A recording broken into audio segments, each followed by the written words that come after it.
வணக்கம். என்னுடைய அருமை நண்பர் அமரர் விஜயகாந்த் அவர்களுக்கு மத்திய அரசு பத்மபூஷன் விருது கொடுத்து கௌரவித்திருக்காங்க. அது நமக்கு எல்லாம் ரொம்பவும் மகிழ்ச்சி. அது மட்டும் இல்லாமல் இந்திய நாட்டின் பத்மா அவார்ட்ஸ் 24 புத்தகத்தில் அவருடைய வரலாற்றை பதிவிட்டிருக்காங்க. அது அவருடைய பேருக்கு இன்னும் பெருமை சேர்க்கிறது.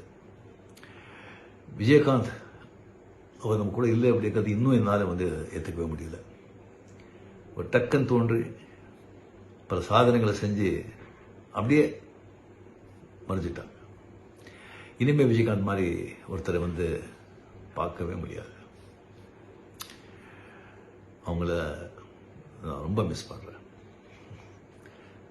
ஸோ ஒரு முதலில் பிறந்த ஒரு மதுரை வீரன் நம்ம கேப்டன் விஜயகாந்த் அவர்கள். அவர் நாமும் வாழ்க. நன்றி.